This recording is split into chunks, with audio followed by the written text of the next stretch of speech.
one of the more, I mean, like, I guess it was disappointing news was that Ubisoft has kind of broken apart the team that put together a game we got early. I think it was earlier this year, right? It was like back in January, February. Prince of Yeah. Persia: The Lost Crown. A wonderful game. Yeah, I think it was real early this year. Yeah.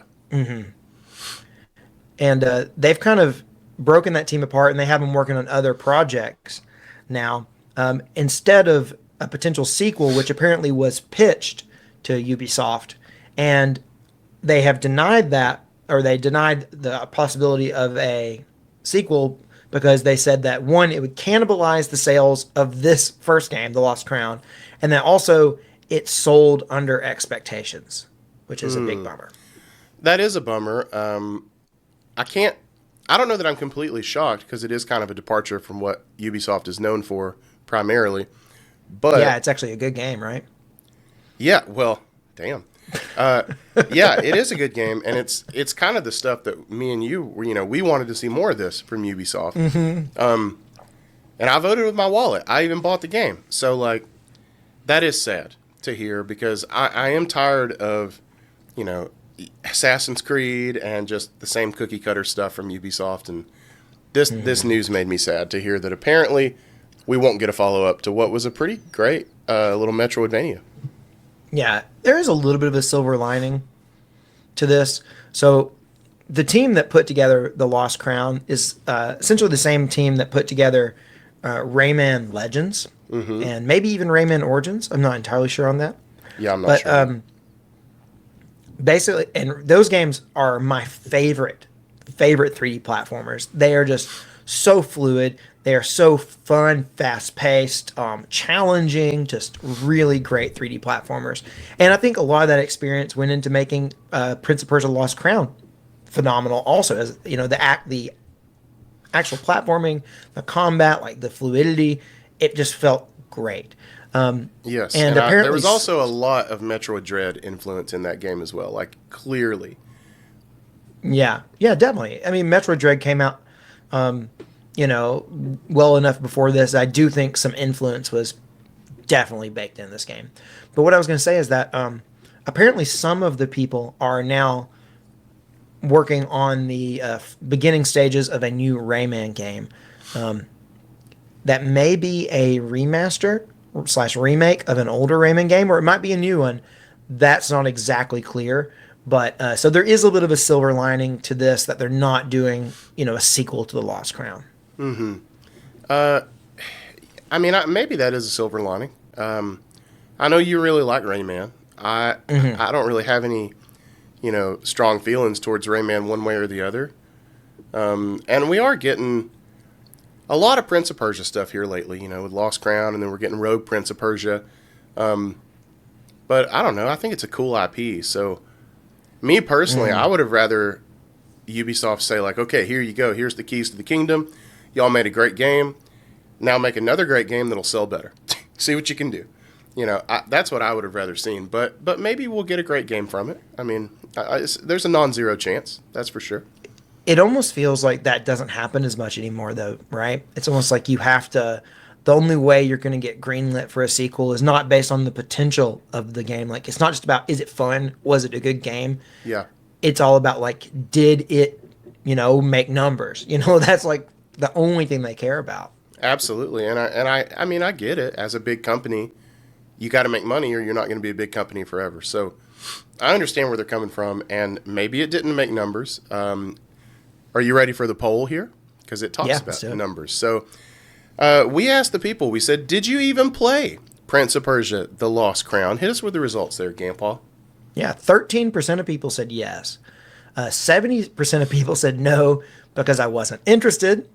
9% said no because it was too expensive. And then 8% said no because it wasn't on Steam. So only, even if you just say the 13% is pretty bad in terms of people who played it, you could add that 9% and 8% saying it was too expensive and wasn't on Steam. They may have bought it under different circumstances, but still 70% of people just saying they weren't interested. I mean, the game is maybe doomed to fail from the very beginning, no matter what. And why do you think that is? Do you think it's just because it was a 2D game and people just, as a whole, seem to think those are lesser? I do think that's part of it. I do think for sure that the fact that it's a 2D game, and people do look at 2D games and they say like no matter what they're gonna look at a 2D game. If it's not like 10, $20, they're gonna be like that's kind of expensive. So definitely that. The Steam thing I think is also a big part of it. There was a fella who works for Larian. I think he does he's like part of the publishing side of Larian. Came out and said that he thought Prince of Persia would have done much better had it been on Steam day one, because Ubisoft has not been putting their new games on Steam. They seem to be turning around on that because the new Assassin's Creed game that's coming out, Shadows, is going to be on Steam day one. They kind of have pivoted and decided they want to sell a few copies, I guess. But so those are those things. Now there's a comment later on that is probably what I feel like is the majority of why people weren't interested, but we'll save that for when we get to it. Okay. Yeah. Were you ready to jump into a comment? Yeah. All right. Our first comment here comes to us from Crystalline Fos. Crystalline Fos, who said, the game looked really cool and was a bit pricey. More than that, I feel there are so many good games and people have big backlogs. I'm sure I'd enjoy the game, just hard to justify spending on it when there's so many games I already own I have to play still. And that is definitely an ever-growing problem for the modern gamer. I mean, anytime a new game comes out, I'm always like, would I rather play that or would I rather play a great game that I already have that I haven't played? That Well, you literally just said the same thing about Call of Duty. You know what I mean? It's like you said that. It's like I don't even know if I would play it because I have so many other games I need to play. Yeah. It's like this is a story that definitely, for sure, like you said earlier, there's just so many games to play, so many great games to play. Yes. That a game has to be more than just a good game. It has to be able to capture the attention and it has to really be able to grab people to make people want to play it. Yes, it has to do something to like get its hooks in me. And you guys that watch the podcast every week, you saw it last week. You saw the moment that Dragon Ball Sparking Zero put its hooks in me with a big ass roster, right? You got to have something like that like catches me. And I understand maybe Prince of Persia didn't do that for people. But no, it didn't. I mean, I would not have played it if it wasn't from the Rayman team. And I was like, I love those games so much. I was like, I want to play their next game. If I didn't have that connection with it, I would have been like, okay, it's a Metroidvania. I like Metroidvanias, but there are a lot of great Metroidvanias out there. Yeah. I can play another one. Prince of Persia, I don't really have any particular attachment to the IP. I think I would have stayed away from it, honestly. Even if I heard that from other people that actually it's surprisingly good, I don't think I would have played it. Yeah. I think what got me interested in it was the trailer. It looked like it had such slick movement. And, I feel like I've been beating this drum since the game came out, but I think it's obvious there's a lot of Metroid Dread influence, and I think it comes in the movement. So, you've got that slide. You have, like, the extremely snappy, like, very responsive controls. Like, you're like, pixel accurate in Prince of Persia, right? This is not like a floaty kind of deal, right? And the movement looked so fun. That's kind of what got me, because I had come off Metroid Dread a year or two earlier and loved it because of the movement.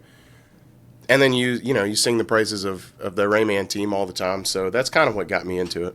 That being said, I never finished it. Well, it was not the shortest game. Metroidvanias generally aren't that long, and I do feel like this one was a little bit longer than it needed to be.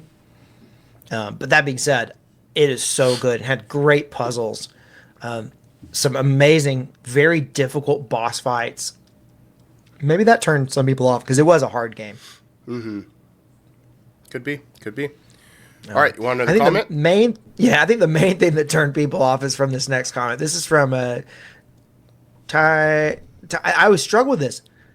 Titania. Okay. We've read some of your comments before, and I struggle because it's just like it doesn't look right.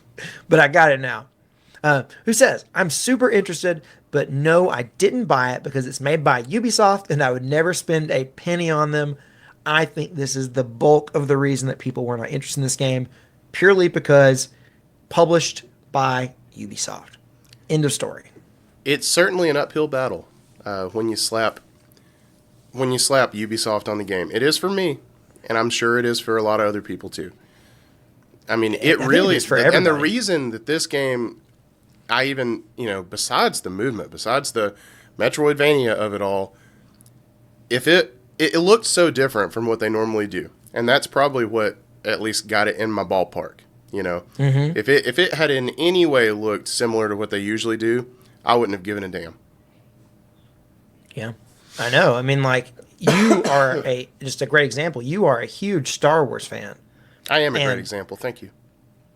and if Ubisoft, if they can't get you to play a Star Wars game because Ubisoft's there, and it's like it looks like it has way too much of that old Ubisoft formula in it, that's a problem, and that's a Ubisoft problem.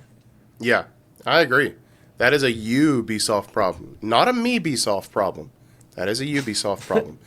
And you're I right. mean, If they can't get me to play a Star Wars game, that being said, I still haven't played Jedi Survivor, but it's not because of the game, and it's not even because of EA. It's just because I haven't played it. I want to. I just haven't.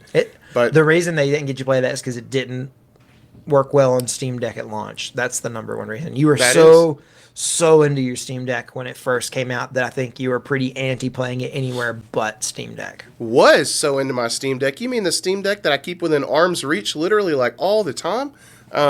Yeah, no, I was. You're absolutely right. No, I'm just saying like something very similar happened recently with Dragon Ball Sparking Zero. Also, maybe didn't play so hot on the Steam Deck, and you were like, well, okay, let's play it on PlayStation. I don't think you would have done that with, or you obviously didn't do that with Jedi Survivor. No, but if I had been able to pull up the website for Jedi Survivor and seen that you could play as literally every badass Jedi that has ever swung a lightsaber, it would have.